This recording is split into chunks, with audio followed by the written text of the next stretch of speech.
Seharusnya kan kalau korban kecelakaan ini yang meninggal di tempat harusnya dia otopsi bang, di rumah sakit. Tapi keluarganya nolak bang.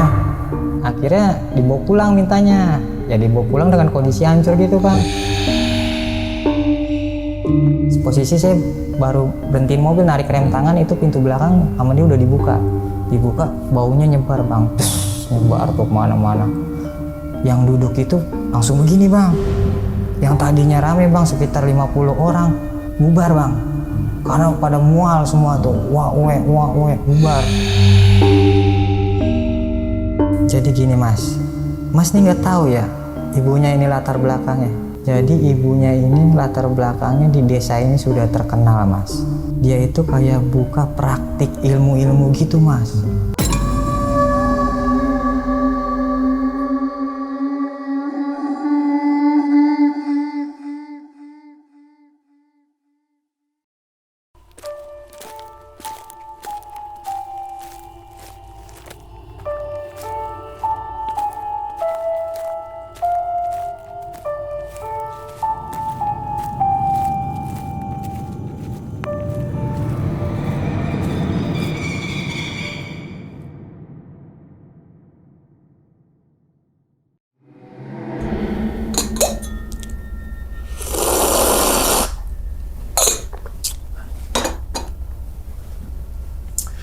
Assalamualaikum warahmatullahi wabarakatuh. Kembali lagi bersama gue Sumar Adi Wijaya atau biasa dipanggil Umang dalam segmen Ngopi Horor.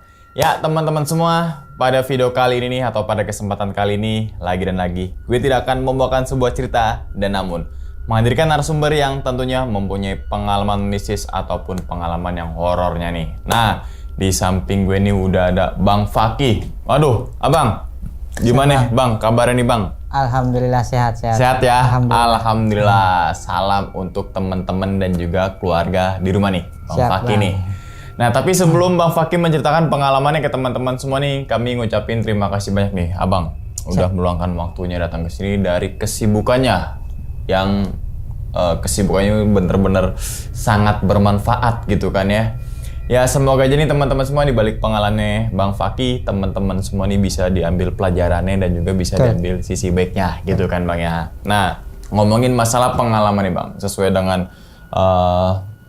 baju yang Abang pakai nih, rescue dan lain sebagainya. Ternyata Bang Fakih ini seorang supir ambulan. Betul. Ya Bang ya. Betul.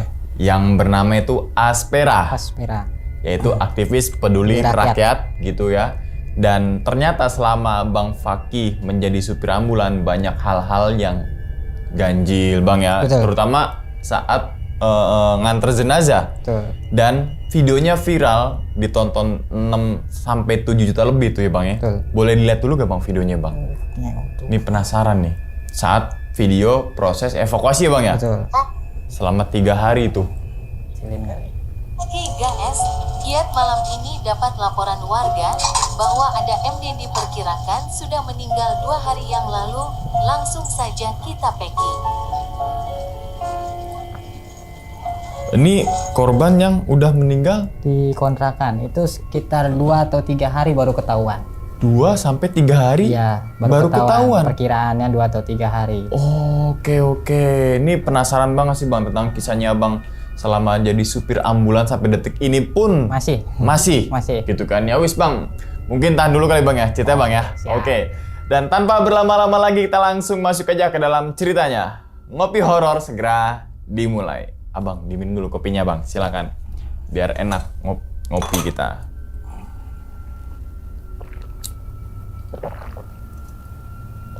Alhamdulillah. Oke, udah siap nih Bang Fakih buat cerita nih? Insya Allah siap. Siap, oke. Langsung aja kita sikat.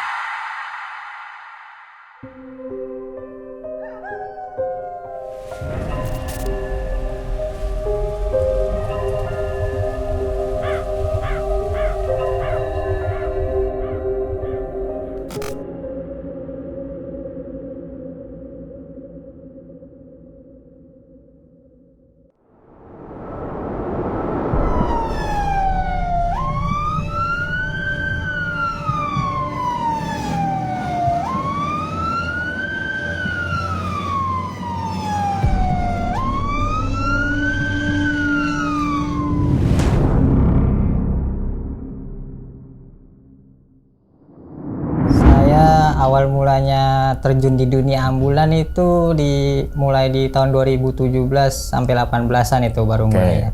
Pertama saya bukan ikut ambulan.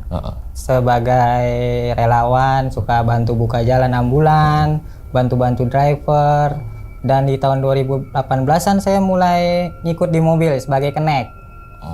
Mulai jadi kenek, ngikut-ngikut, bantu-bantuin supir juga. Dan lama-kelamaan saya belajar mau mobil, udah mulai bisa nih bawa mobil. Bawa pasien dalam kota, masih dalam lingkungan Depok. Sampai detik ini alhamdulillah udah bisa bawa mobil, sudah bisa kemana-mana sekarang. Pertama saya disuruh bawa ambulan itu langsung ke daerah Klaten. Itu bawa jenazah, itu pertama kalinya. Pertama kalinya saya jemput di rumah sakit seperti biasa. Saya turunin stretcher, masuk ke kamar jenazah.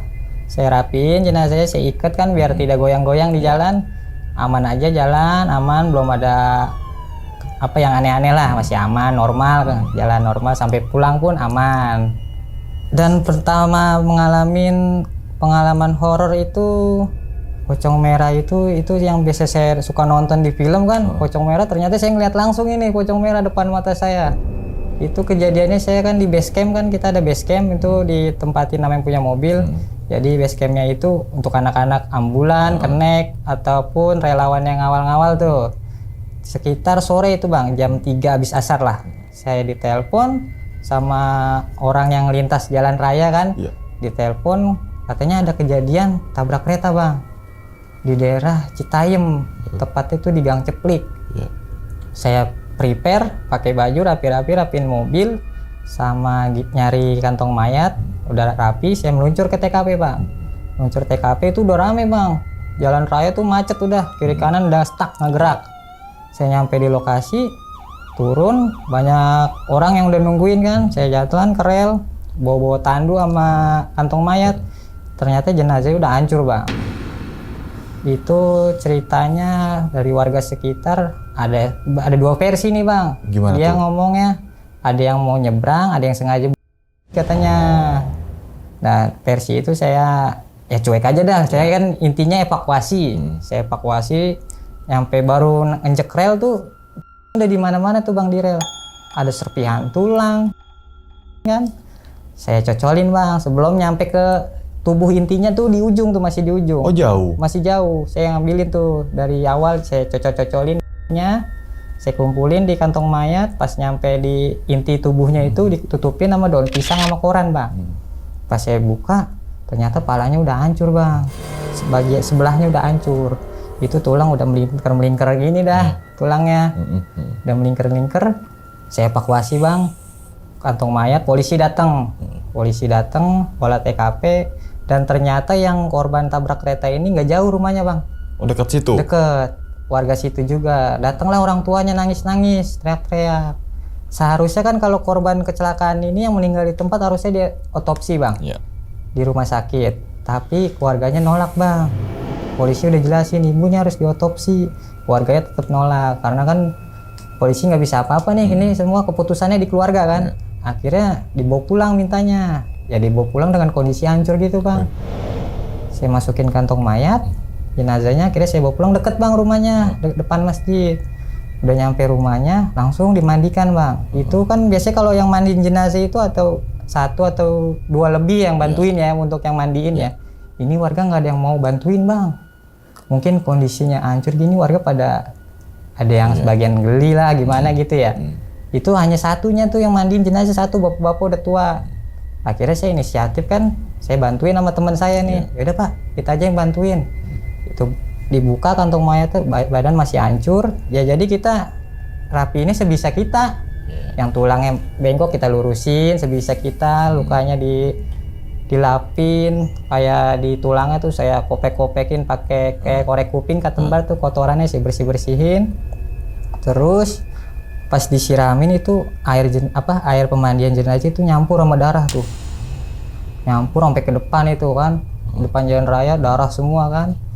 Selesai dimandiin, dikafanin, saya ngambil kurung batang atau keranda dari mobil, bawa ke rumah duka, dibawalah ke masjid. Itu jenazah udah dibungkus rapi putih kan, aman, ditutup sama keranda tuh, langsung disolatkan. Iya. Pas disolatkan, udah kelar disolatin, langsung ke pemakaman bang. Pemakamannya itu sekitar 10 menitan lah daerah rumahnya itu. Nyampe pemakaman itu mau maghrib bang, posisi pas udah mau azan lagi sholawatan masjid lah. Pas nyampe situ, itu liang lahatnya pas banget bang di bawah pohon beringin, gede banget pohonnya. Pas di bawah pohon beringin saya ngeliatin pohonnya, gede banget ini pohon, pas banget di bawahnya makam dia kan.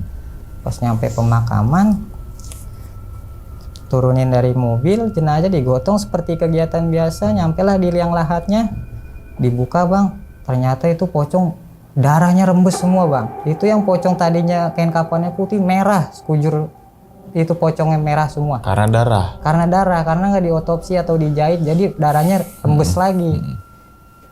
Terus saya mikir kan, Masya Allah, berarti ini nih yang dibilang di film pocong merah ini, saya ngeliat langsung ini pocong merah kan, itu darah semua.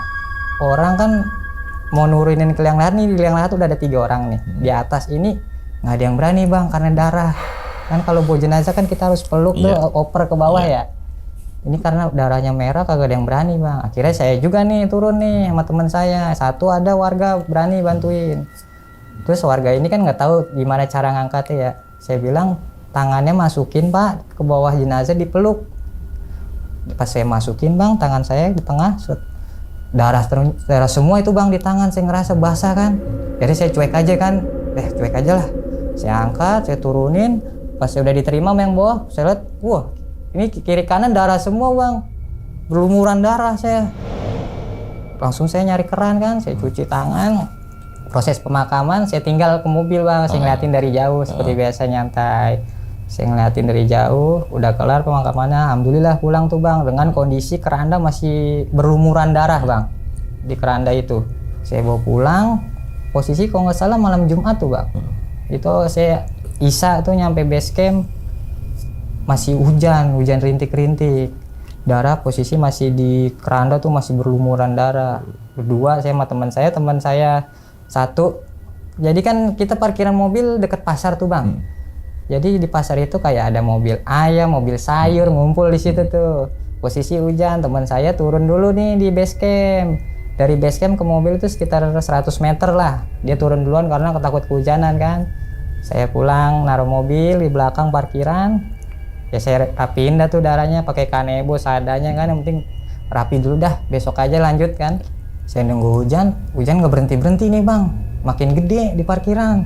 Ya udah saya di mobil sambil nyalain AC kan, nonton video, bangkunya saya turunin nih bang, bisa nyender gitu di mobil kan. Tiba-tiba kaca yang belakang tuh kayak ada yang ngetok bang 3 kali.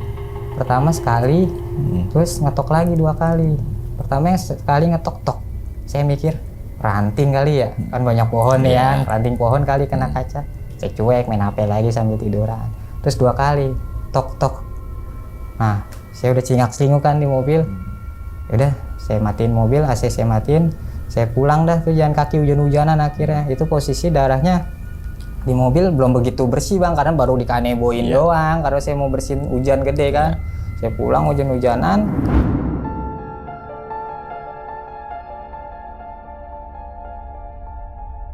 Pas ke paginya udah cuaca mulai cerah nih bang. Saya keluar mau ngecek mobil, jalanlah ke belakang ke parkiran itu arah pasar. Belakang itu kan di dekat parkiran itu ada tukang setim bang, kayak setim mobil dari pasar gitu. Sini lu katanya. Dipanggil tuh saya. Ya, kenapa bang? Itu mobil lu kan? Yang itu? Iya. Tukang ayam semalam jerit-jerit. Kenapa? Ngelihat ada yang diri di atas mobil tinggi gede katanya. Ah masa? Serius emang lo habis bawa apaan sih? Nggak bawa apa-apaan lah, seperti biasa aja. Bawa pasien gitu. Oh, akhirnya saya ke mobil, darah masih ada, saya lapin. Nggak lama yang cerita itu, yang pertama yang ngelihat itu bang, datang nyamperin saya bang. Bang, habis bawa apaan bang? Bawa jenazah. Semalam gue ngelihat di atas mobil lo ada yang diri gede bang, hitam badannya katanya. Ah serius lu? Serius bang, masa gue bohong jam 2 pagi? Ah cuman ilusi kali kan segitu kan. Saya juga di ambulan nggak kayak gitu, cuek-cuek aja dah. Akhirnya udah kelar dia pergi, saya turunin keranda, di situ udah bersih lah. Situ kejadian pocong merah di situ sih, Bang. Oke. Beberapa hari kemudian, Bang, seperti kegiatan kita anak-anak di base camp ya nyantai lah, kalau nggak ada telepon main game apa, ngopi. Dan itu habis maghrib lagi ngumpul, Bang, rame anak-anak di base camp kan, ngumpul sampai bubar jam 11 bubar. Saya mulai tidur nih jam 11 tidur, dan gak lama sekitar setengah 2 atau jam 2 itu ditelepon sama yang punya mobil, Bang.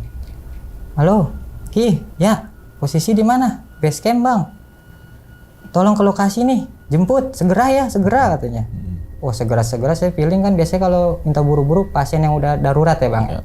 Oh siap. Saya dengan kondisi masih puyeng, Bang, keliangan kan, pakai baju saja rapi-rapi, dikasih Sherlock doang, Bang. Kasih Sherlock, saya ikutin Sherlocknya. Nyampe lah di daerah pemukiman warga dekat Setu gitu. Nyampe di situ ternyata rame, Bang.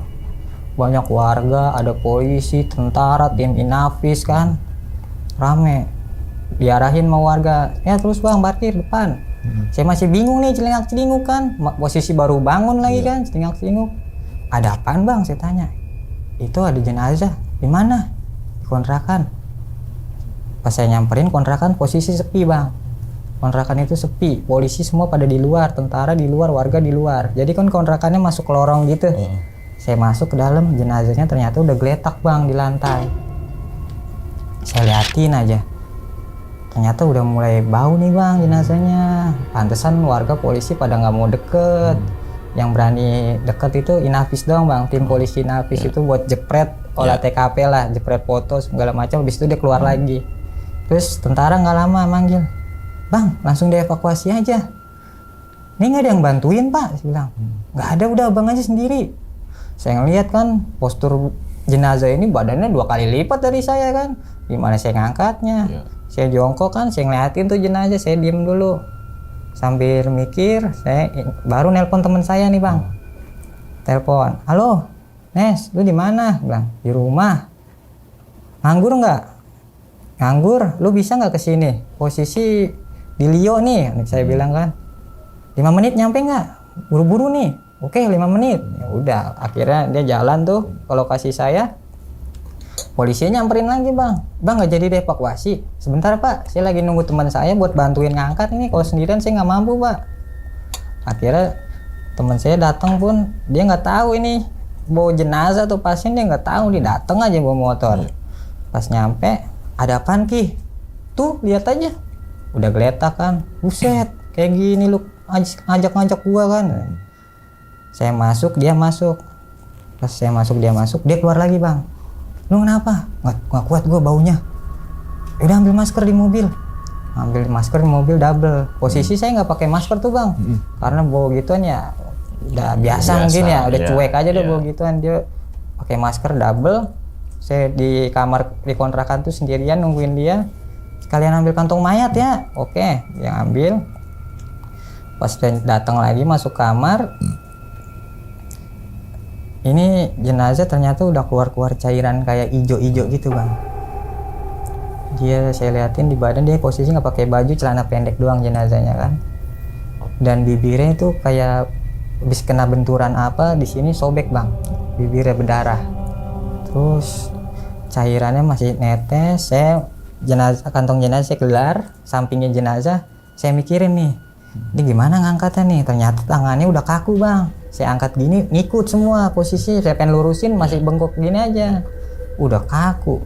Kakinya saya angkat masih berbentuk O, Bang. Diangkat juga udah kaku, udah keras lah, Kak. Udah biru badannya. Saya mikirin aja nih caranya kan. Udah akhirnya saya buka kantong jenazah, badannya saya miringin, Bang. Saya miringin tuh posisi udah keras, kaku. Pas saya angkat, balikin badannya, di lantainya itu, Bang, kulitnya pada nyoplok, Bang. Nempel di lantai. Nempel ya? Iya, kulit badannya dia tuh pada nempel. Habis itu saya masukin kantong mayatnya bawa badannya, saya miringin lagi lawan arah kan. Baru saya tutup. Dan ini kejadiannya seperti yang tabrak kereta nih, Bang. Keluarganya nggak mau diotopsi. Mau langsung dibawa pulang dimandiin. Ternyata di situ deket ada rumah saudaranya lah, dia mau dimandiin di rumah saudaranya. Akhirnya saya bawalah ke rumah saudaranya. Pas datang rumah saudaranya, karena warga situ nggak tahu, nggak ada yang meninggal, jadi pada kaget kan, ada mobil ambulan datang bawa mayat kan. Bawalah ke musola bang, ngeluarin jenazahnya pakai pemandian. Itu mandiin posisi jam 2 itu bang, langsung dimandiin bang sama keluarganya. Itu udah bau jenazah. Akhirnya kantong jenazah saya sobek, sekali pakai saya buang, dimandiin lah sama warga, sama saudaranya ngikut mandiin. Dan kita saranin untuk pakai peti bang, karena kondisinya udah, maaf ya, udah ngeluarin bau, udah cairan, harus dipakai peti. Saya pesan peti sama temen, diantarlah peti, datang sampai nunggu disolatin. Saya nyantai-nyantai itu bang, sekitar jam 2 lewat, nyantai-nyantai. Saya nggak tahu nih mau dibawa kemana nih jenazah. Gak lama yang keluarga nyamperin, Mas, jalurnya tahu kan? Emang kemana pak? Ini mau dibawa ke Solo. Ke Solo? Oh iya pak, tahu pak. Posisi saya masih bingung, tiba-tiba mau dibawa ke Solo, saya nggak persiapan apa-apa kan, pakai sendal, pakai nggak bawa baju kan. Oke. Selesai dimandikan, jenazah dikasih kayak plastik yang packing itu bang, dibaut, diplastikin, itu 4 lapis tuh bang, plastikin, taburin kopi dalamnya, sama kamper yang bulat-bulat itu ya, beli di Alfa tuh pinggir jalan kan, masukin mobil tuh. Udah jam 3 atau setengah 4 tuh bang, mau persiapan jalan, dan keluarganya kirain saya ngikut di mobil, ternyata dia bawa mobil sendiri bang. Saya berdua doang nih sama temen saya.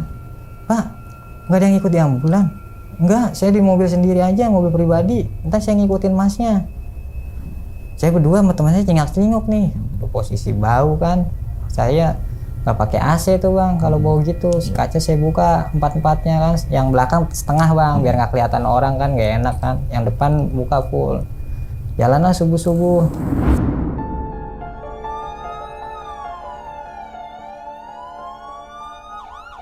Udah nyampe Jalan Raya Margonda tuh, baunya masih nembus bang. Teman saya udah nggak enak nih, udah enek-enek karena dia baru sekali bang bawa itu bang. Biasanya dia bawa pasien mulu, jarang bawa jenazah kayak gini, baru sekali ini dia udah enek-enek. Ki, gua nggak kuat Ki baunya Ki. Kenapa? Enak banget mulut, perut gua kayak kocok-kocok gini, pengen nembak katanya. Nembak tuh muntah bang, maksudnya ya. Akhirnya saya nyari Alfa yang 24 jam, saya belilah bang, amper lagi tuh bang, beli lagi 2 kali tuh. Saya tebar di mobil kan, sampai 8 butir sama kopi yang nggak pakai gula, tebar. Udah enakan, yaudah lu bawa dulu dah mobil, ntar siangnya gua. Oke. Dia bawa tuh bang, masuk tol, karena saya belum tidur tuh bang, posisi jam 11 tidur, jam 2 dibangunin, ngantuk-ngantuk kan. Dia bawa mobil, saya udah feeling nih bang, ini jenazah baru berangkat sekarang aja udah bau nih, apalagi ntar siang nih, melekep udah gitu nggak pakai AC. Makanya gue suruh teman bawa. Pagi saya bangun jam 6 tuh, ternyata udah nyampe tol, mau masuk Kendal. Saya bangun, Nes, gantian, berhenti di rest area 379. Oke, gantian tuh posisi udah pagi tuh bang, isi bensin biasa, fullin. Terus saya datang tuh ke keluarganya, masih ngikutin kan, keluarga saya datang, Pak, 1 orang ngikut di ambulan yuk Pak, buat ngarahin. Saya tahu sampai tol, tapi untuk keluar tolnya saya nggak tahu ini tujuannya yang mana. Udah, berdua aja Mas, nanti pas keluar tol saya di depan yang nunjukin jalan. Oh begitu, ya udah gantian, isi bensin udah penuh. Teman saya samping nih, dia tidurin bangkunya kan biar bisa tidur, yang bangku depan karena nggak ada keluarga kan di belakang, cuman peti sama teman saya sama saya kan ditidurin. Jalan bang, udah masuk perkiraan jam berapa ya, udah matahari udah mulai terbit dah.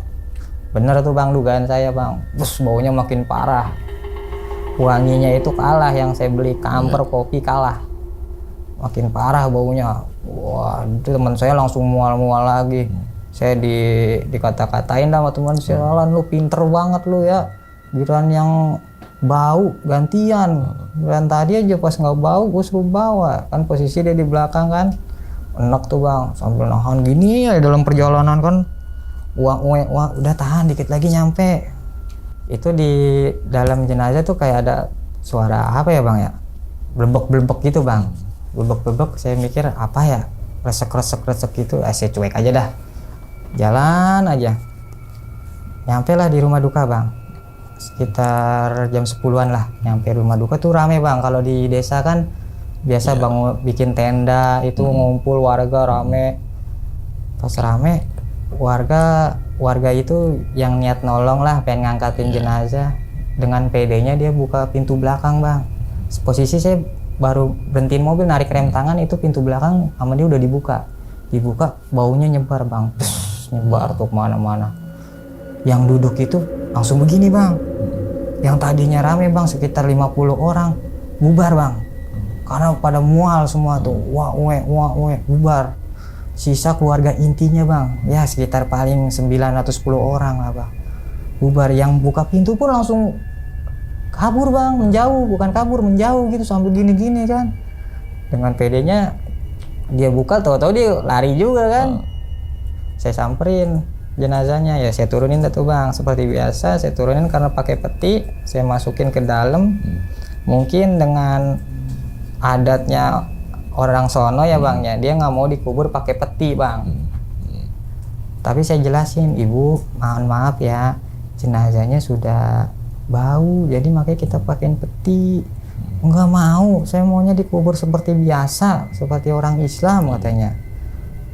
Tapi saya jelasin lagi, tapi jenazahnya udah kayak gini, udah di packing, udah dimandiin, udah rapi, tinggal dikubur bu. Kalau begitu saya pengen lihat wajahnya, boleh nggak pak katanya. Saya ngeliat lagi kan sama temen, gimana nih? Ya itu keputusan keluarga aja. Akhirnya berunding saya sama keluarga yang berangkat dari Depok nih. Saya berunding, mas, ini orang tuanya minta buka petinya, gimana bang? Ya mas, kondisinya bau begini, kalau dibuka gimana ya? Saya bingung dah, terserah keluarganya aja dah.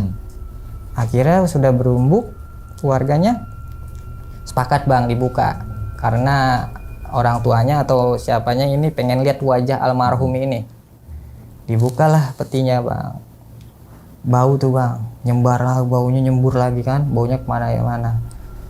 Pas jenazahnya dibalik bang, yang awal evakuasi yang mulutnya robek ini bang, ternyata udah bentuk O bang, kayak mulut O gini, mangap gitu, oh gitu. Posisi itu banyak darah bang, darahnya itu blebek kayak air mendidih bang, blebek sambil nyembur gitu. Teman saya pas balikin badan kaget bang, langsung gini. Dia tuh ada kena semburan ya, setetes 2 tetes di bajunya kan, nyembur. Long baunya itu kan parah banget bang, makin parah baunya itu.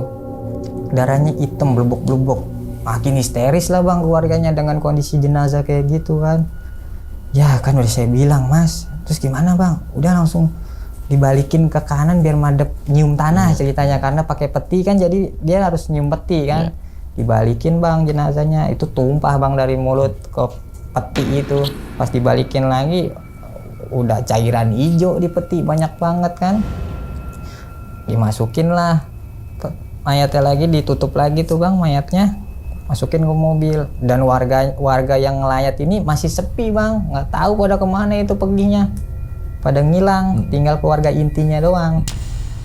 Akhirnya jalan ke makam, ternyata makamnya masih digali kan. Makamnya nggak tahu, ternyata pakai peti, digali, dilebarin, turunin, normal aja bang, seperti biasa, lancar, alhamdulillah. Kita pulang, ternyata baunya masih ngikut bang. Dalam mobil. Arah balik bang, pas arah balik masuk tol, udah mau Cikampek, naik MBZ bang, tol layang. Posisi saya yang bawa tuh bang, pas malam itu, tengah malam. Pos tol tuh sepi, kabut. Teman saya tidur, saya bawa mobil, nyantai, sepi. Saya merasa kayak ada aneh-aneh dikit nih bang. Di bangku tengah, saya kan lihat ada kaca nih, di kaca mobil di tengah tuh. Di bangku tengah itu kayak ada bayangan ya bang ya, bayangan badannya gede, hitam bang, seperti yang diceritain tukang ayam ini bang, bayangan hitam. Saya gini, pas saya tengok nggak ada bang, kosong. Itu 2 kali bang muncul bang. Saya jalan berapa kali lah kan, iseng kan sambil ngeliat kaca, ada lagi bang kayak badan gede gitu. Saya tengok lagi, nggak ada. Udah jalan, nyampe lah keluar tol Depok nih bang. Keluar tol Depok, mobil masih bau nih bang. Saya nyetim bang ke tukang setim pertama. Tukang setim pertama kan biasanya mau nih bang, karena bau ini dia nolak bang tiba-tiba. Bang cari yang lain aja bang, kenapa? Gak kuat saya baunya, terus saya lebihin dah. Biasanya 40 nih saya kasih dah nih, saya lebihin. Ada buat ngopi-ngopinya. Cari yang lain aja dah, bener. Gak mau, ya udah saya pergi ke setim yang kedua. Yang kedua baru masuk mobil belum dibuka belum diapa, tiba-tiba keluar nolak. Bang mohon maaf saya nggak berani nyuci ambulan. Ya sama-sama mobil bang, nggak berani saya bang katanya. Posisi malam tuh bang. Akhirnya yang ketiga mulai tukang setimnya ini ya kenal lah karena kita sering nyetim di situ tiap keluar Jawa tuh selalu nyetim kan. Bang biasa ya, tapi ini beda nih. Kenapa bedanya? Ada rasa-rasanya dikit. Oh gitu. Pas dibuka pintunya, buset lo bis bawa apaan? Biasa. Oh dia udah nggak nanya-nanya, ya setim lah seperti biasa lah, normal. Baunya masih nempel bang habis disetim. Itu baunya masih sehari 2 hari itu masih ada di mobil. Saya parkir mobil di dekat pasar lagi, paginya saya panasin mobil, masih ada baunya pun nggak hilang. Saya semprot serot nggak hilang juga. Dan 2 hari atau 3 hari baru mulai hilang tuh bang. Ya seperti biasa kegiatan kita antar jemput pasien dalam kota, normal aja sih bang kejadian itu.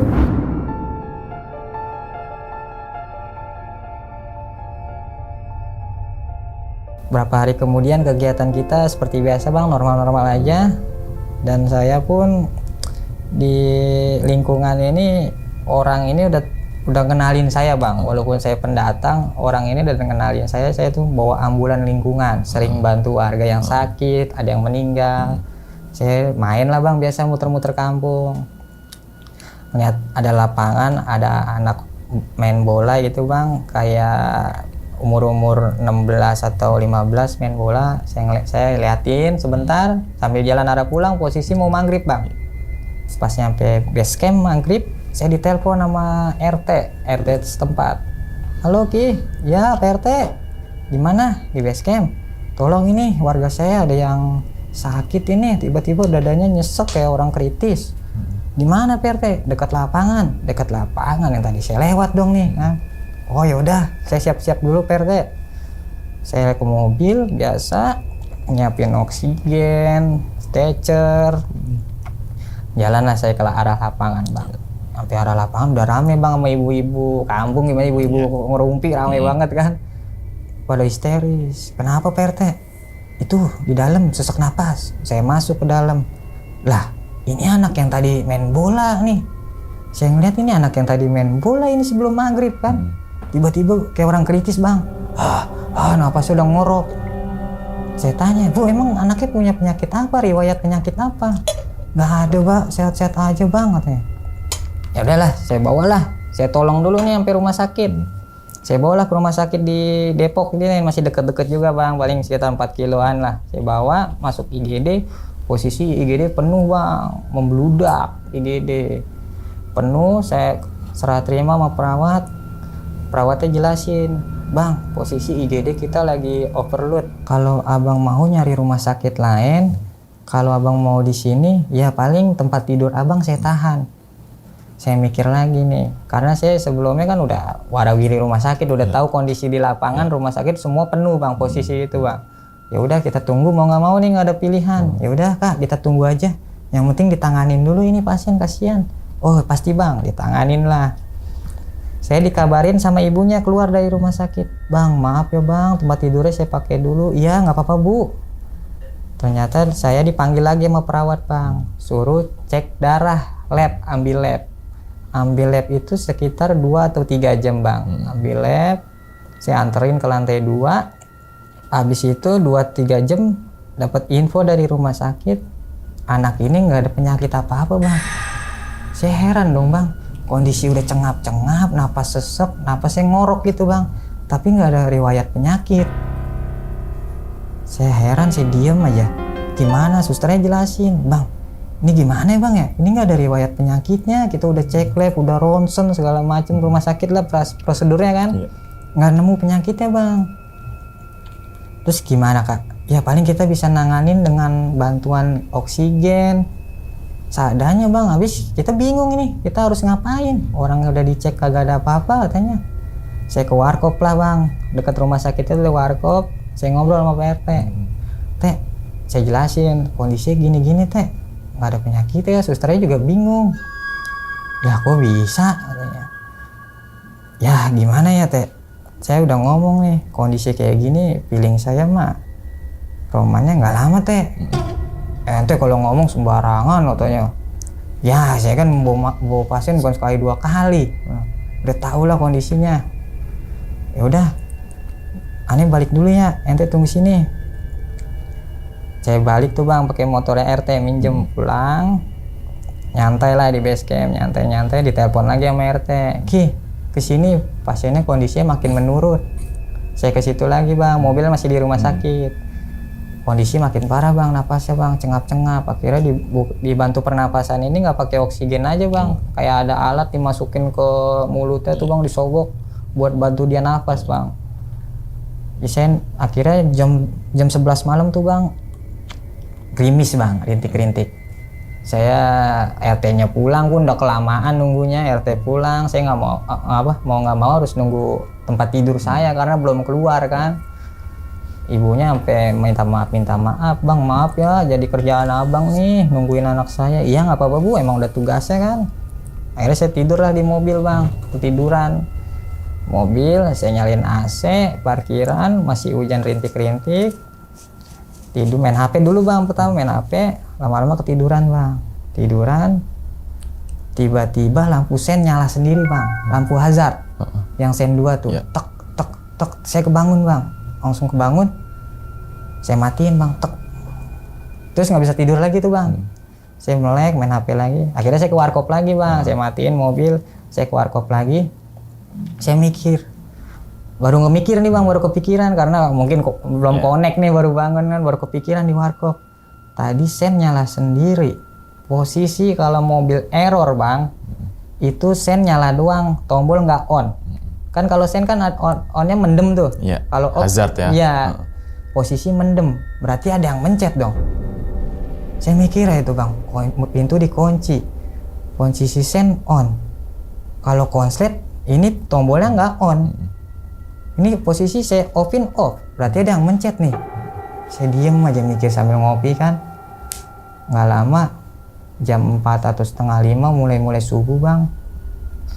Saya dengar ada yang nangis di IGD. Ternyata pasien yang anak 16 tahun atau 15 tahun ini exit bang.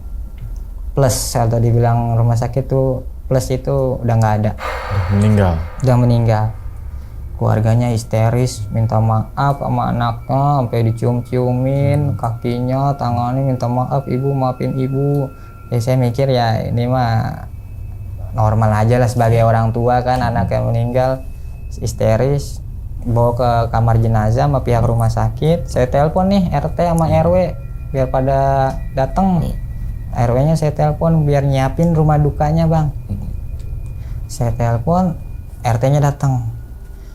Bener ente yang apa ente omong tadi? Ya kan saya bilang bang, exit pasiennya. Keluarganya masih histeris bang, di kamar jenazah itu histeris, minta maaf terus bang sama anaknya. Akhirnya saya bawa jenazahnya ke rumah duka yang di Depok. Sampai di Depok banyak warga nyambut kan, bantuin, nggak kejadian apa-apa bang, normal aja seperti biasa kegiatan kita normal. Diturunin sebentar, tiba-tiba diskusi nih keluarganya, diskusi sama RT RW setempat. Saya ikut nimbrung dan nggak taunya jenazah ini mau langsung dibawa ke daerah Jawa bang. Hari itu juga, detik itu juga ke daerah Sragen. Oh Sragen.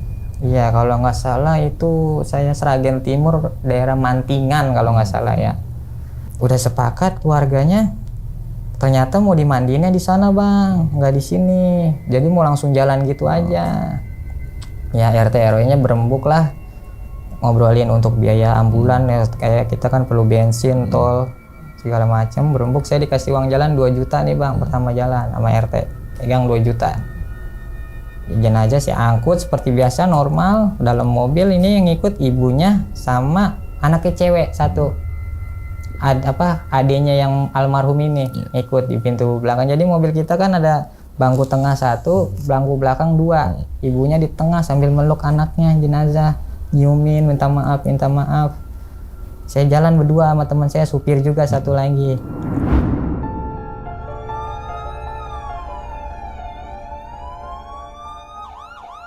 Jalan, saya bawa mobil di MBZ normal, aman. Masuk rest area, isi bensin normal, masih aman. Sepanjang jalan mulailah masuk, kalau nggak salah di tol Kertajati atau tol apa bang, gitu ya, daerah KM 164 kalau nggak salah itu. Pecah ban bang, kiri, dar, belakang. Plek posisi lagi gembut tuh bang, sebelah kanan di atas 100. Plek yang teman saya tidur langsung bangun, mau pagi. Saya ngeliatin bannya robek nih bang. Tapi saya heran nih, posisi ban saya baru beli 2 bulan yang lalu bang, kondisi baru, tiba-tiba robek. Mungkin kalau cuaca panas maklum lah ya, karena ekstrim cuacanya kan, panas. Ini mau subuh nih, mau pagi, hampir setengah 6 nih.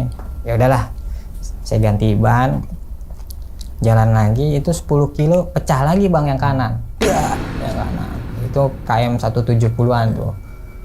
Aduh, serep habis kan. Akhirnya saya diem dulu, nelpon petugas tol. Datanglah petugas tol itu. Bang, kenapa serepnya nggak ada? Ada pak, baru 10 kilo yang lalu pecah, makanya saya pakai. Ini pecah lagi yang kanan. Ini kondisinya masih bagus ya bang, mana ya? Baru 2 bulan pak saya beli. Ini pecah. Kondisi jalannya mungkin saya pikir karena lubang-lubang kan, tol Jawa itu. Ya positif aja lah. Kayak mikir positif aja, belum ada aneh-aneh, baru pecah ban. Saya naiklah ambulan petugas tol, kan di tol ada ambulannya tuh. Saya naik nyari tukang ban bang. Tukang ban itu posisinya keluar tol itu jauh bang, dari mana-mana pemukiman jauh, 5 kilo lebih lah. Nyampe lah ke tukang ban satu, nggak ada bang ukurannya ternyata. Saya pindah lagi yang kedua, nggak ada juga ukurannya. Yang ketiga ada bang, tapi posisi second. Dia ngasih tahu yang second, dikeluarin lah. Ya bannya sebenarnya nggak layak lah bang, karena darurat. Karena darurat, saya beli dengan harga 250.000 itu. Saya beli langsung dipasangin. Tukang bannya ngomong, nitip pesen, mas ini jangan dipaksain ya, ntar langsung ganti aja kalau ini. Ya nggak pak, yang penting saya keluar jalan aja dulu dah, kalau nggak keluar tol dulu lah. Pasang, nyampe ke mobil ambulan saya, masuk tol lagi. Keluarganya kayak apa ya, histeris terus bang, minta maaf terus bang. Dari awal di rumah sakit, dia meninggal di IGD, sampai ke kamar jenazah, sampai mau berangkat, sampai ban pecah, selalu minta maaf bang di perjalanan. Maafin ibu dok, maafin ibu, ini semua gara-gara ibu. Saya diem aja, saya kan nggak berani nanya-nanya lah bang, kondisi lagi kayak gitu kan nggak enak. Jadi pokoknya sepanjang perjalanan kagak ada obrolan sama keluarga. Saya cuma dengar dia minta maaf, maafin ibu. Saya ganti ban normal, saya bawa jalan. Karena kan kita sebagai supir bang, kita yang ngerasain mobil. Mobil ini berat, mobil ini enteng, saya ngerasain kan sebagai supir. Ini jenazah 16 tahun ya, badannya sama lah sama saya, kurus. Mobil kayak berat gini bang, kayak ketahan gitu, gasnya ketahan, ngeden aja, ketahan. Radiator naik bang, temperatur naik, itu mau masuk Semarang. Saya mikir positif bang, karena daerah tol Ungaran Ungaran itu kan nanjak tuh bang. Saya positif, mungkin ini karena tanjakan ya, positif aja dah, tanjakan, nanjak. Saya berhenti lagi tuh bang buat ngademin temperatur, berhenti. Dengan posisi yang masih sama, ibunya itu masih minta maaf bang, henti-henti sepanjang perjalanan, nangis minta maaf. Posisi radiator udah mulai adem, saya jalan lagi ngejos. Ini mobil masih nahan bang, berat, tarikannya tuh berat, saya ngerasa berat banget. Padahal muatan nggak terlalu banyak lah, jalan normal. Nyampe mau keluar tol Sragen nih bang, keluar tol Sragen ada nomor nggak dikenal nelpon saya. Ternyata nomor ini supir ambulan di wilayahnya dia di Jawa. Jadi kalau di Jawa tuh ada ambulan desa, per desa itu ada ambulan tuh. Ya, betul. Jadi supir ambulan tuh nelpon saya, Mas, saya ambulan desa sini yang bawa jenazah dari Depok. Oh iya betul, nanti saya jemput di depan tol ya Mas. Oh nggih Pak. Pas exit tol bang, ambulannya udah nungguin bang. Nungguin, saya dikawal lah karena saya nggak tahu titik koordinat rumahnya duka ini. Saya mau nanya kondisi ibunya histeris. Untungnya ada supir ambulan desa jemput saya. Dikawal dia di depan, saya di belakang ngikutin dia. Ternyata nggak jauh dari pintu tol bang. Masuk rumahnya, ke kampung, udah rame tuh warga. Seperti biasa, ibunya masih bang posisi kayak gitu, nangis minta maaf.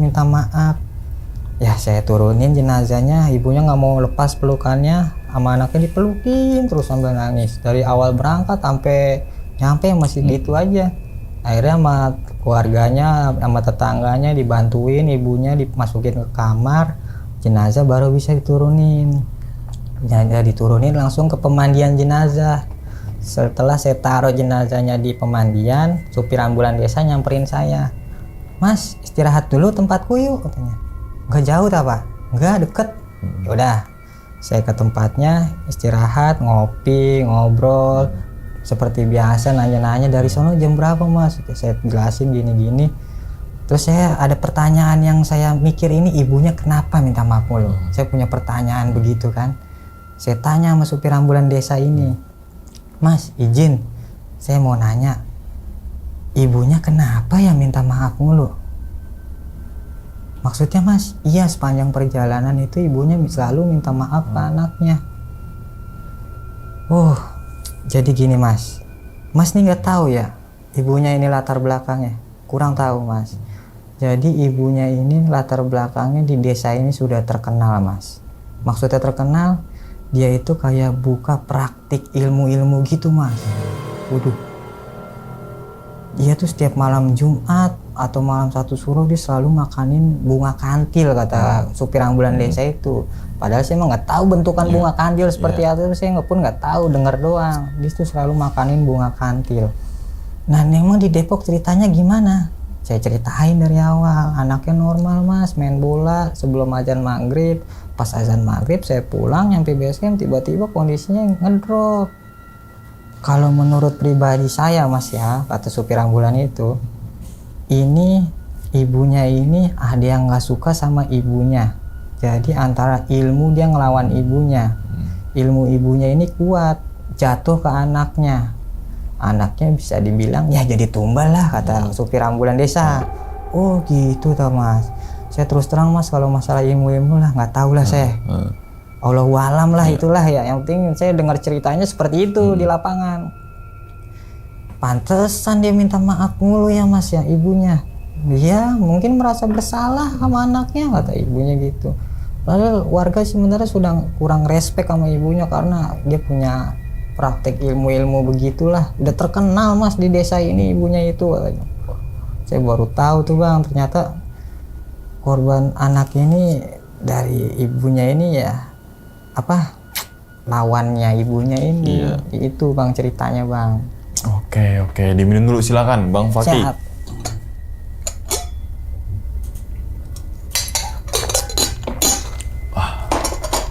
Jadi itu ya teman-teman semua nih, pengalaman dari Bang Faki ya itu baru sepenggal sebenarnya. Karena Bang Faki kan udah bertahun-tahun berkecimpung jadi supir ambulans gitu kan Bang ya. Oke, tapi sebelum ke pengalaman Abang tadi ceritain tuh, kan tadi Abang dari 2017 mulai gabung dari relawan, terus yang buka-buka jalur ambulan, apa namanya tuh? Bisa dibilang apa namanya? Relawan ambulans. Relawan ambulan escorting. Ya. Iya, escorting gitu. Terus kemudian pasti kan jiwanya makin, jiwa sosialnya, jiwa kemanusiaannya makin tinggi. Coba gitu kan ya. Nah, berarti mobil. Nah, motivasi jadi supir ambulans sebenarnya apa, Bang? Saya tuh pas ngawal-ngawal ambulan, terus ngikut-ngikut ambulan dan diizinin bawa mobil sendiri. Tiba-tiba saya ngerasa, wah resep nih. Ini kayaknya kerjaan gua nih gitu kan. Ya. Tiba-tiba saya resep aja sama kerjaan ini sampai sekarang, makanya saya jalanin terus bang. Oh berarti kalau yang lain kan kerja pakai otot, pakai hati, pakai pikiran, tapi kalau Bang Fakih kerja pakai hati. Betul bang. Karena tadi kan kayak panggilan juga, kayaknya cocok nih. Walaupun nggak ada gajinya bang. Iya kayak cocok, yang penting cocok dulu kan berarti kan yang bilang cocok dari hati kan. Iya betul. Ketika itu dijalanin dan sampai sekarang. Sampai sekarang alhamdulillah. Masih Alhamdulillah. berjalan. Wah, ini surga Bang buat Bang Amin, Fakih nih amin, gitu ya. amin. Oke. Nah, karena dasar itu berarti kan rasa kemanusiaan. Betul. Gitu ya. Basic kan landasannya dari rasa kemanusiaan, terus kemudian dari hati dan sampai detik ini. Betul. Wah, dan itu sekitar berapa tahun tadi? Bawa Dari mobil relawan 2017. Dari mulai relawan Relawan ambulan 2017. 2017. Kalau bawa mobil dari supir ambulan nih sekitar Udah 4 tahunan ini. 4 tahunan. Bawa mobil. Dan 4 tahunan tadi sepenggal cerita tuh yang menurut Bang Fakih berkesan. Berkesan ada Gitu lagi. kan, ada lagi. Oke. Setelah jadi relawan ambulan terus kemudian sekarang jadi supir ambulan nih Bang. Nah, tantangan terbesar bawa mobil ambulan pas kondisi jalan macet apa itu Bang? Tantangannya itu belah jalan itu bang, susahnya minta ampun kalau kondisi lagi macet jam kerja ya. Oh. Itu apalagi saya kalau posisi mau ke Fatmawati bawa pasien yang sesak napas itu jam kerja itu, aduh pusing saya ngeliatnya itu motor-motor tuh pada bandel banget sama ambulan, cuek Malah aja. ngikutin ya Ada yang banyakan sebagian ya. ngikutin, yang depan ada sebagian ngumpul, bukannya pada menepi malah Nepi. ngumpul di depan. Padahal sirine udah jalan tuh. Udah nyala. Udah nyala. Saya paling puyeng kayak ngeliat kayak itu motor kayak laler bang. Oh, iya ya, dan itu fungsinya juga yang pengawal ambulans. Betul. Untuk ngebelah jalan. Betul. Karena kan koreksi nih Bang kalau misalnya salah. Karena kan kalau kondisi pasien yang kritis, kecepatan yang utama ya. Betul. Untuk biar Kecepatan. cepet-cepet Supaya nyampe sampai IGD, rumah sakit, iya. cepet ditanganin. Betul. Oke, jadi ini catatan untuk teman-teman semua kalau ada sirine warna merah di belakang walaupun nggak kedengeran dari spion dari mana, langsunglah minggir walaupun dia masih jauh. Betul. Minggir berhenti, jangan malah minggir ngikutin di belakang. Itu Bahaya tuh, bahaya Bang. juga. Suatu saat pasti ambulan ada yang namanya ngerem mendadak bang. Pasti Kalau yang ya. belakang yang nggak sigap pasti nabrak dan membahayakan pasien karena pasien posisi di belakang kan. Iya, dan ingat kan ini mobil ambulan bukan mobil pejabat. Nah, yang viral kan itu kan. Betul. Oke, jadi cepet-cepet belah jalan supaya itu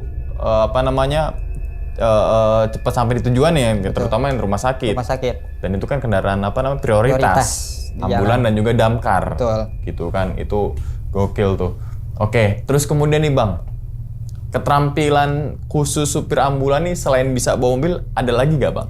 Kayak evakuasi bang. Oh. Evakuasi penanganan pertama pasien kayak kecelakaan lalu lintas. Itu kalau kecelakaan lalu lintas itu nggak bisa ngasal diangkat bang pasien. Oh, ini jadi catatan juga nih. Betul, Iya, ini iya, pelajaran iya. sangat penting Iya, Bang, karena iya, orang iya. di luar sana tuh ada kejadian laka lantas itu buru-buru diangkat pindahin ke pinggir bang. Itu sebenarnya salah besar bang. Karena kenapa Bang?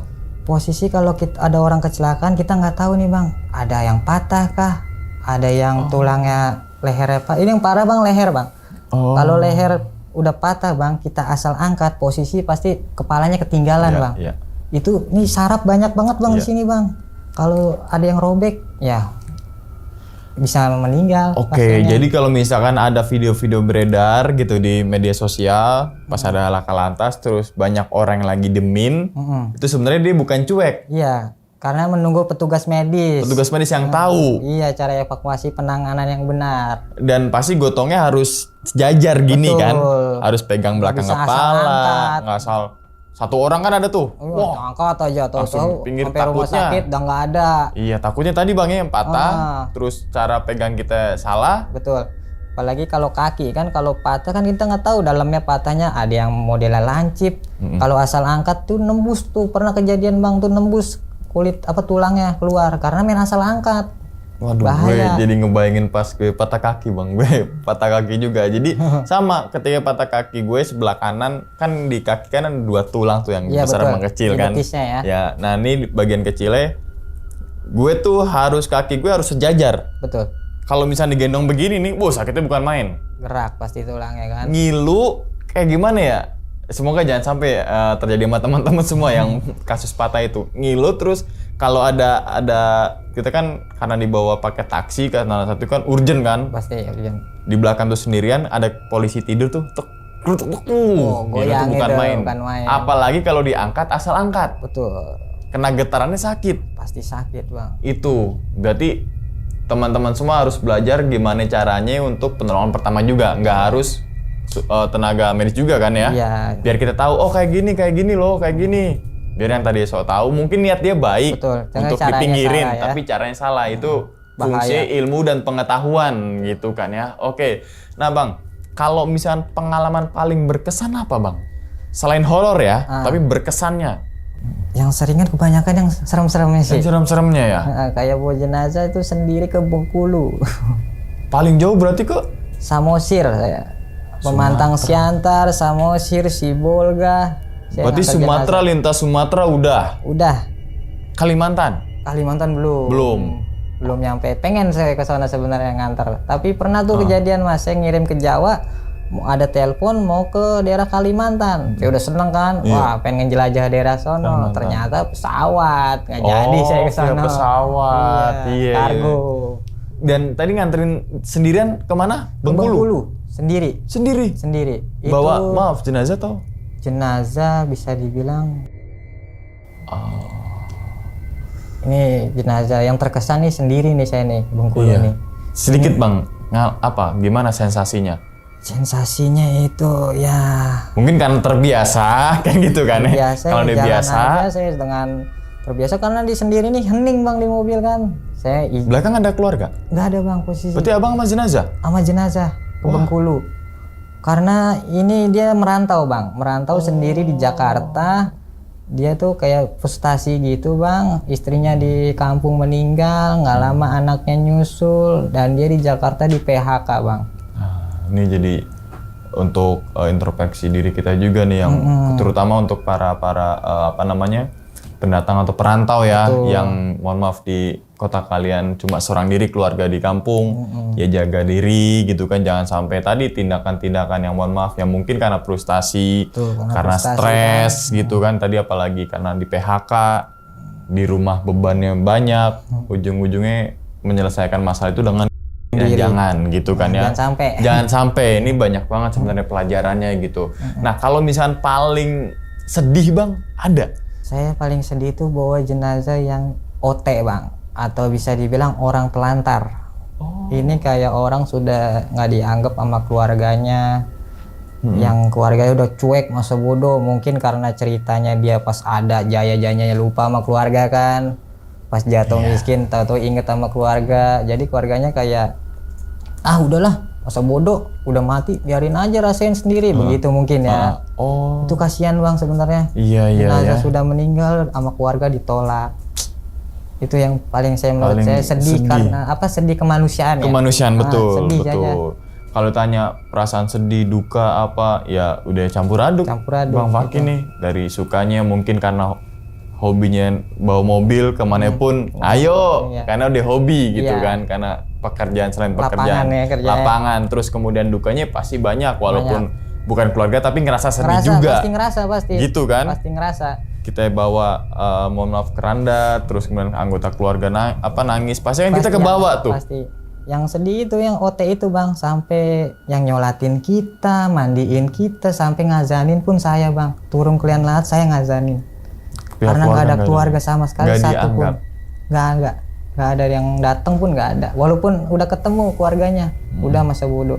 Akhirnya kita yang ngurus sama tim dinas sosial, kita kerjasama, sampai liang lahan, saya yang nurun azanin, sama teman saya ngazanin. Teman saya tuh sampai nangis Bang, karena sedih. Jangan sampai orang tuanya seperti ini itu. Begitu. Iya, jangan sampai keluarga saya kayak gini nih. Iya betul Bang. Gitu. Jadi kan sedihnya minta ampun. Buat introspeksi diri kita juga sebenarnya pengalaman seperti ini. Oke.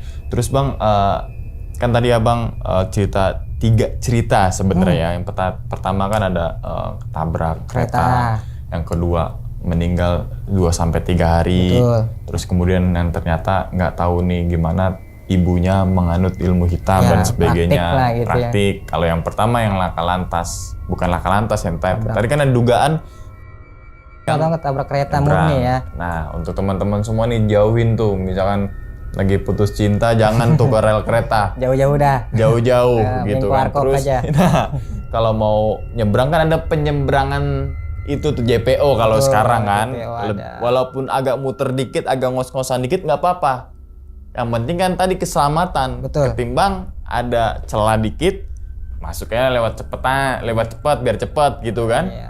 Dan itu pembelajaran juga untuk kita semua. Terus kemudian yang tadi yang kedua yang ditemukan 2 sampai 3 hari. Iya, perkiraan ya. Perkiraan karena kan tadi Kita dilihat nggak tahu meninggal. ciri-cirinya juga kan nempel itu kan udah lama. Iya, pasti. Tapi nggak tahu berapa harinya nih. Perkiraan polisi seperti Iya, itu. baunya kayak gimana, cairan keluar warna hijau kayak keringet-keringetnya. Dan itu kalau abang dari batin gue sempet nutup video untuk gue kebayang mau baunya. Pasti bang. Tapi Bang Faki tuh sampai ngevakuasinya loh. Jadi bukan cuma sebatas ngebawa jenazah doang. Betul. Apa yang Bang Faki bisa lakuin di situ. Selagi bisa bang. Kita Selagi lakuin. bisa. Hmm. Walaupun ada petugas-petugas yang lain, tapi gue bisa. Ya udah, gue Lakuin dibutuhin dan gue bisa, gue mampu, gue lakuin. Sampai akhirnya nelpon temennya. Hmm. Berarti gotong-gotong korban-korban itu udah sering dong. Sering bang. Saya udah ini galeri HP bang. Isinya itu jarang foto saya bang. Biasanya kan foto-foto lagi nongkrong Iya, gitu ya, iya. lagi sama keluarga. Tapi ini isi HP tuh justru Kalau nggak foto jenazah, tabrak kereta, kecelakaan lalu lintas, dan itu galeri saya sampai 64 giga bang kemarin. HP saya nge-lag tuh bang. Ini baru kemarin saya reset HP saya. Saking penuhnya galeri sama mayat semua. Kan gini bang, ada rumor ataupun mitos yang kalau kita ngevideoin orang yang meninggal, katanya kita dihantuin. Apa dihantuin nggak? Kalau Ini kan saya- mitos ya. Mitos ya. Heeh. Kalau saya sih Enggak ya? Enggak sih bang, nggak dihantuin. Tapi kalau mimpi-mimpi mungkin ada bang. Oke. Kayak kesan-kesan terima kasih atau apa, tapi wujudnya nggak jelas bang. Seperti itu aja paling Oke, mimpi-mimpi. tapi nggak sampai yang nampakin dan lain kan. Orang mau bagi berbuat baik Niat kok malah kita kan ditampakin. nolong, niatnya nolong. Iya, kalau kita ini kan sama kayak Bang Arif, nanti nggak tahu siapa yang duluan yang yang tayang nih gitu kan, masih di Aspera bang ya. Betul, Aspirasi Aspera. Peduli Rakyat, Peduli gitu Rakyat. kan ya, yang domisili di daerah Depok. Depok, Oke. di Margonda. Nah, terus bang, berarti kan ini kan 24 jam On. unit ini. Standby 24 jam plus Mau 1. jam 3 plus 1 malah. Plus 1. Ya kan? Nggak ada liburnya. Nggak ada liburnya. Bukan hampir mirip, tapi sama kayak damkar tuh. Betul. Mau dia lagi tidur ketika dapat panggilan, dia meluncur sampai kayak tadi tuh lagi tidur. Iya, tapi kalau damkar ibaratnya ada sip-sipan kan bang. Oh iya. Kalau kita enggak bang, full time. Iya. Bukan full time lagi bang, luber. udah menyatu udah Udah sama menyatu ambulan. ya. Udah kayak rumah itu Oke, ambulan. nah kan abang tadi kita bahas yang pengalaman tadi tuh ya. Kan gue ngebayangin pas baunya doang sih. Gue sampai nutup hidung karena ngebayangin baunya kayak gimana ya. Abang pernah gak? Kan gini, orang yang nyium, mohon maaf nih, bangke hewan aja, tuh manusia atau kucing ataupun Tikus tikus lah, ya. gitu kan, nafsu makan tuh berkurang? Enggak sih bang, Enggak. cuek aja saya mah. Saya habis nyomotin daging, kayak habis nyomotin yang bau, saya mau makan aja di rest area. Wah, gokil. Biasa karena terbiasa. Biasa, kadang saya pernah bang makan di rest area, masih ada darah ternyata nempel di sini, percikan darah. Ya udah cuek aja lah sambil makan aja. Perut mah urusan perut mah perut. Iya. Tugas mah tugas. Tugas. Jangan kaitkan perut sama tugas. Betul. Dan jadinya nggak nafsu makan. Iya. Oke bang, terus kan kalau bau-bau orang yang udah MD yang udah berhari-hari kan bisa nempel tuh di badan tuh. Pernah sampai ke rumah nggak bau-baunya itu?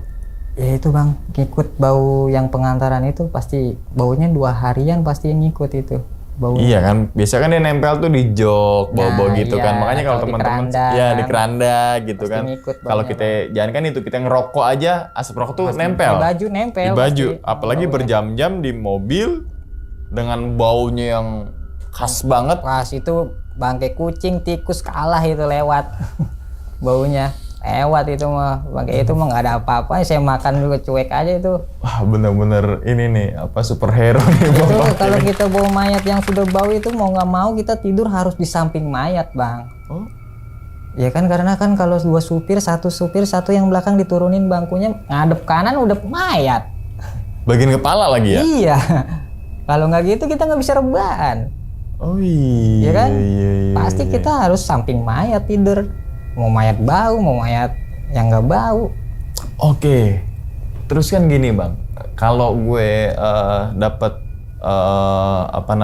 omongan dari para supir ambulan tuh katanya misi dikatakan gagal tuh kalau bawa orang pasien kritis terus meninggal dunia di jalan. Katanya begitu, bener gak bang? Betul bang. Gitu kan ya? Itu ngerasa kayak kita tuh gagal, tugas itu gagal, itu sedih bang. Walaupun kita nggak kenal ini pasien siapa, saudara kita bukan, kita bawa itu dia yang meninggal di mobil dengan kondisi keluarga histeris. Itu kita langsung lemes bang bawa mobil bang. Oh, langsung sirenenya langsung diganti tuh? Langsung ganti, langsung nyender gini bang. Iya. Mikir, apa gara-gara gua ya? Itu Iya. mikirnya begitu bang. Iya. Apa gara-gara gua lama nih bawa mobilnya nih, jadi pasien meninggal di jalan. Kita merasa nyesel juga bang, walaupun kita udah berusaha bang.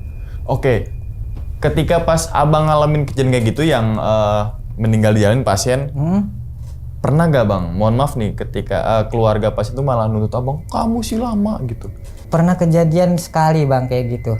Itu pas hari raya Idul Fitri bang. Orang lagi pada sholat Id itu bang, saya bawa pasien bang. Itu posisi ban pecah. Ban pecah, pasien lagi cengap-cengap di mobil. Oksigen make, tapi kan dengan saya bilang seperti awal, oksigen kita di mobil terbatas. Iya. Karena tabungnya tabung sedang, beda sama rumah sakit kan unlimited. Betul. Terbatas, pecah ban, saya ganti serep, keluarganya turun bang. Tiba-tiba ditonjok bang, bu, ibunya nonjok, kamu gimana sih jadi supir? Lah bu, namanya musibah kita nggak ada yang mau. Saya juga nggak pengen begini. Kan, sampai rumah sakit, akhirnya ibunya minta maaf tuh bang, kayak gitu. Ya oke, ya emang kan mungkin karena kondisi kayak gitu bang ya, kita maklumin kan ketika gitu, genting ya, situasi kan genting tuh kayak gitu tuh. Ya sama tadi Bang Fakir juga memikirkan gimana caranya biar cepet. Betul. Tapi namanya di jalan ada aja tuh. Jangan kan ke ambulans, teman-teman naik motor kadang ada yang lawan arah. Woi, kita kondisi capek, pengen cepet-cepet buru sampai rumah. Woi, lihat tuh lampu merah. Kadang emosi. Ada emosi. Iya kan? Betul bang. Tapi Bang Fakir nanggepin itu semua ya udahlah. Mungkin karena udah tahu situasinya ya. Kita sebelum bawa pasien yang perkiraan, bahasanya tuh ambulan tuh exit di jalan bang. Exit. Iya, kita tuh edukasi dulu ke keluarga. Ibu, mohon maaf, ini dengan kondisi pasien kayak gini kita nggak menjamin nyampe rumah sakit dengan selamat ya bu. Jadi sewaktu-waktu kalau pasien kenapa-kenapa di jalan, ya mohon maaf bu, jangan nuntut saya ya, saya udah usaha gitu. Kita edukasi juga kalau keluarga. Oh iya mas, nggak apa-apa kalau udah ya pahitnya keluarga paham lah. Saya nggak bakal nuntut, namanya udah takdir mas. Iya, ya gitu balik baru lagi saya tuh. bawa. Ya balik lagi tuh, kalau udah takdir mau gimana pun caranya, mau secepat apapun itu untuk sampai rumah sakit, kalau udah ditakdirkan meninggal di jalan ya udah. Ya udah mau diapain? Mau diapain lagi? Dan pihak keluarga juga jangan sampai nuntut ke pihak ambulannya. Ambulan udah usaha semaksimal mungkin. Makanya tadi lagi tidur jalan aja. Jalan aja. Oke. Bang, kalau video ini tayang terakhir kapan bang bawa jenazah? Jenazah terakhir semalam sih bawa jenazah.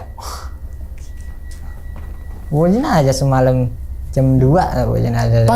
Pagi. Sampai sekarang pun saya belum tidur nih bang. Wah. Saya dua kali ke rumah sakit ini, sampai sekarang habis keluar rumah sakit langsung ke sini.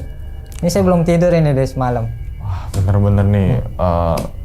Rasa kemanusiaan selain itu pekerjaan tapi mengedepankan kemanusiaan dan juga pakai hati itu. Wah, itu deh luar biasa itu. Oke. Nah, kalau ini kan ambulans ada yang khusus bawa pasien gitu kan ya. Ada yang mobil jenazah aja, makanya kan ketika masuk ke dalam kabin ambulans tuh ketahuan tuh ini mobil jenazah apa enggak kan gitu ya. Tapi kalau Bang Fakir sendiri lebih sering bawa pasien atau jenazah? Kalau saya keseringan bawa jenazah bang. Malah saya resepnya bawa jenazah. Saya paling resep bawa jenazah. Satu, saya nggak terlalu tergesa-gesa kayak bawa pasien. Iya, Ya, iya, satu. iya. Tapi ini bukan untuk mendoakan untuk supaya enggak ya gitu. Enggak, Pak. Heeh. Kedua, ya kita bawa jenazah resep aja bang gitu, kayaknya tenang aja kalau bawa jenazah tuh. Satu kan nggak diburu-buru, dua keluarganya juga pasti nggak minta nuntut kalau kenapa Iya. jenazah kan udah meninggal kan, mau Iya, nuntut iya. apaan kan. Ya, itu sih bang resepnya, saya paling suka tuh bawa jenazah, apalagi malam-malam, tengah malam. Hawanya adem bang, bawa jenazah tengah malam itu adem aja. Kalau siang kan berisik lalu lalang kendaraan. Iya, iya, Adem iya. aja, sunyi, enak kayak bawa mobil kalau lagi tengah malam gitu. Oke, kalau udah biasa mah enak aja ya. Makanya, enjoy ngomongnya aja, ya. enjoy, Bapak. Enjoy aja ya. Masih bisa ketawa, gue tadi nahan-nahan, ngebayangin terus gitu. Oke, berarti kebanyakan yang laka lantas juga nggak dikeserahin ke pihak polisi untuk otopsi ya? Tergantung dari kesepakatan pihak keluarga kan? keluarganya, iya betul. Ada yang Tergantung pihak mungkin keluarga, ada yang mau langsung bawa diotopsi. pulang, ada yang diotopsi, Berarti itu daging direl tuh. direl, cocol-cocolin. Itu ada yang nyampur serpihan tulang tuh daging. Bahkan itu kita kan ada tandu bang. Ternyata pas nyampe base camp itu ada yang masih nyangkut bang dagingnya udah kering. Oh. Itu saya baru ngehnya itu. Terus akhirnya itu kemanin? Kubur di situ atau di mana? Ya saya lapin, akhirnya jatuh sendiri tuh daging. Saya nyari juga ngebingung, yang secuil dagingnya kan. Oke. Nah, berarti apa namanya? Kan gini bang, ada yang supir ambulans tuh memang dia mempunyai apa namanya penglihatan atau apalah gitu kan bahasanya. Terus kemudian ada tanda-tanda misalkan ketika mau tugas, karena kan terlalu sering gitu berbau dengan gitu kan ya jenazah, mayat dan lain sebagainya. Kalau abang sendiri misalkan kayak ada feeling gitu misalnya Feeling saya feelingnya- kuat bang, Oh. selalu bener. 90% selalu bener. Ya misalkan feeling saya. kan kayak 4 hari lagi nih atau enggak kayaknya ini tidur ini malam ini gelisah. Ada apa ya gitu kayak gitu. Ya, tapi kan kalau teman sebagian kan biasanya kalau mobilnya dicuci pasti jalan tuh keluar kota. Kalau saya feelingnya enggak bang. Saya lagi entah lagi main game atau lagi ngopi ngerokok, tiba-tiba asal kepikiran atau saya nyebut, kayaknya enak nih ke Jawa atau enggak kayaknya ntar 3-4 jam lagi jemput mayat. Yang terakhir tuh saya ke Sumatera, saya ngomong kayaknya enak nih mancing di kapal ya, di kapal laut gitu mancing. Saya lagi demen-demen mancing tuh bang. Mancing di kapal enak nih, ngomong sama temen kan. Nggak lama malamnya bener bang, saya ke Sumatera Utara naik kapal, kejadian yang saya omong itu 90% pasti bener bang. Saya asal ngucap padahal, tapi kalau tiba-tiba ngucap aja, kalau kita niat ngucap ya jarang. Jarang. Tapi kalau tiba-tiba asal Jadi ngucap berarti aja. Bang Fakih jangan asal ucap. nanti nih banyak gitu. Berarti feeling kan, feeling Feeling orang kan aja, pasti ya. punya feeling masing-masing. Pasti, betul, Kayaknya Bang. kayaknya ini hujan deh, kayaknya enggak deh gitu kan. Iya. Kayaknya nanti gimana nih? Kan pasti setiap orang punya feeling, rasa feeling itu Betul, kan. Bang. Ketika misalkan jangan jalan nanti hujan deh. Pas jalan bener kan hujan? Kan kadang gitu ya. Iya, benar. Kita punya feeling masing-masing gitu. Oke. Jadi untuk teman-teman semua misalkan butuh unit ambulan ya Bang ya. Bisa untuk hubungi Aspera. Aspera di Yang Jabodetabek. domisili Jabodetabek malah. Jabodetabek kita. Jabodetabek mau dimanapun dan mau diantar kemanapun, Kita insya Allah bisa ready siap. 24 jam plus 1. 24 jam plus 1 Kita gitu. menerima berbagai jenazah bentuk macam, segala rupa. Mau yang jenazah gado-gado kayak kita bawa pokoknya. Gue tadi udah mau mual-mual, mau muntah. Sumpah Bang, tadi Abang ceritain tuh. Ini berbagai macam Berbagai jenis. macam jenis jenazah. Saya biasa dipanggil tuh sama yang punya mobil spesialis mayat. Spesialis mayat. Dipanggilnya spesialis mayat saya. Berarti misalkan ada yang mau diantar jenazah, udah Fakih tuh Fakih. Pasti saya itu ibaratnya di ambulan ini kalau udah bau-bau jenazah pasti saya yang turun, Bang. Oh. Mau yang jenazah normal atau yang nggak normal pasti saya yang turun. Paling parah kejadian apa Bang? Yang kondisi jenazah hancur lembur. Tabrak kereta sih, Bang. Tabrak kereta ya? Hancur itu parah, itu udah Iya, kebelah-belah. tabrak kereta itu sedikit kemungkinan untuk utuh. Ya, Jarang kalau jarang. Nyenggol dikit tek masuk ke kereta, dah, patah semua tulangnya. patah semua. Kalau kelindes mobil ya masih ada, Masih ada sebagian paling yang walaupun remuk kelindesnya lah, doang, kelindesnya kan. doang. Tapi kalau kereta cek Hancur berapa semua, gerbong, pasti besi hancur ketemu semua besi. badannya.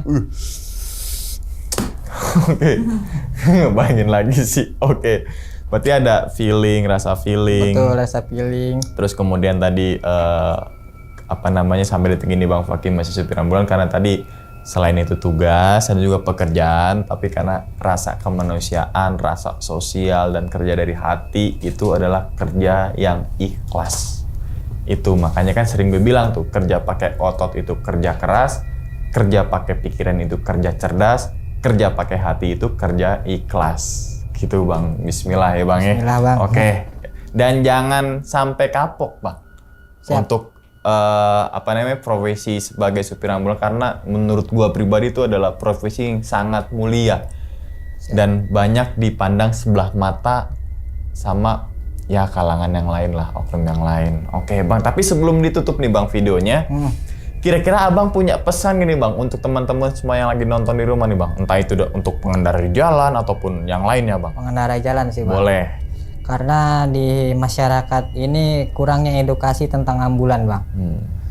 Ya saya ngerasain bahwa ambulan kosong nyalain sirine selalu diteriakin sama orang. Iya. Karena dia nggak tahu Bang kalau kita mau jemput.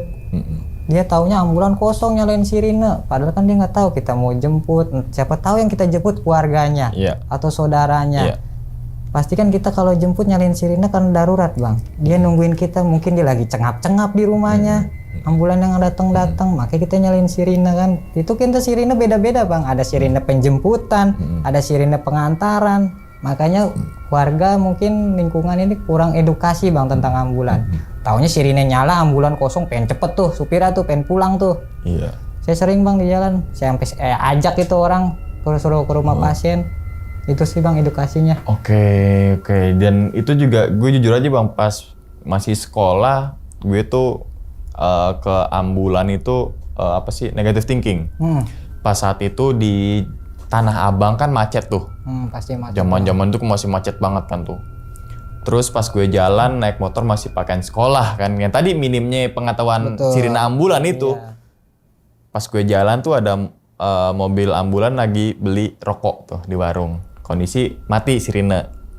Habis itu depan gue langsung dia nyalain lagi, jalan dan terobos. Nah, gue kan karena gue pengetahuan kurang suara sirine itu, langsung kan gue ngecap tuh. Wah, tuh pengen buru-buru doang tuh. Pasti pikirannya. Nah, terus sering berjalan waktu gue lihat tuh di YouTube. Ternyata kan ada sirine. Kan ada yang ngebahas itu kan. Betul, suara-suara sirine gitu kan. Ini buat penjemput pasien, ini yang kritis, ini jenazah lebih ngalun dan lebih gitu kan. Oh, berarti yang gue langsung flashback, berarti pas zaman sekolah itu gue yang ngecap jelek ambulan itu biar cepet-cepet nyampe rumah kali. Ternyata dijemput pasien. Dari situ bener juga kata Bang Fakih untuk edukasi terhadap kurang ini Bang. Ambulan. Oke, nanti kita kasih contohnya suara-suara ambulan ya, nanti kita cuplikannya. Ini jemput pasien, nih kondisi kritis, nih antar jenazah, nih jemput nih, nanti kita kasih deh. Oke Bang, nih mumpung saya lagi di ambulan, lagi bawa pasien, saya kasih tahu perbedaan suara sirinenya ya, sirine dan arti-artinya. Kalau suara ini sedang membawa pasien yang tidak gawat darurat, yang bisa dibilang pasien aman lah. Kalau ini penjemputan pasien. Kalau ini membawa sirine jenazah. Kalau ini bawa pasien darurat, emergensi atau pasien kritis. Nah, ini hanya seperti bubar-bubarin motor kayaknya ya. Semoga dengan video ini kan orang juga yang nonton tahu nih, langsung buka. Pokoknya ada ambulan bunyi sirine langsung ngebuka. Kalau ambulan kosong pasti dia nggak nyalain sirine. Ya udah jalannya macet. Saya nggak bawa apa-apa, kayak macet-macetan aja, buru-buru mau ngapain di basecamp bengong-bengong kan. Iya itu tuh ya. Oke. Jadi sekali lagi nih untuk teman-teman semua yang mungkin pihak keluarganya, saudaranya yang butuh ambulans di area Jabodetabek Bang ya. Bisa hubungi di Aspera Bang ya. Aspera di Google Map ada Aspera Indonesia. Nah, langsung ketika langsung ada situ nomor teleponnya juga. Ada langsung di situ telepon, juga. Ingat 24+1. Plus 1 anti libur klub. Anti libur klub. Bahkan sampai detik ini belum tidur Bang Fakih nih. Oke, ya wis. Kita doakan semoga Bang Fakih nih sehat selalu Bang ya. Amin, Abang panjang sehat-sehat umur, Bang. lancar rezekinya Bang. Amin. Begitupun juga dengan teman-teman semua yang lagi nonton di rumah nih. Oke, dan ingat ya teman-teman semua, cerita dari Bang Fakih ini bukan untuk nakut-nakutin nih teman-teman semua ketika menjalani sebuah kehidupan ataupun yang lainnya. Tapi ambillah sisi positifnya dan buang sisi buruknya. Sekian dulu pada video kali ini dan nantikan video-video gue berikutnya. Hal gaib itu muncul ketika sugesti kita buruk. Wassalamualaikum warahmatullahi wabarakatuh. Selamat beristirahat. Bang Fakih, thank you banget ya. Terima kasih, Bang. Alhamdulillah. Bungkus.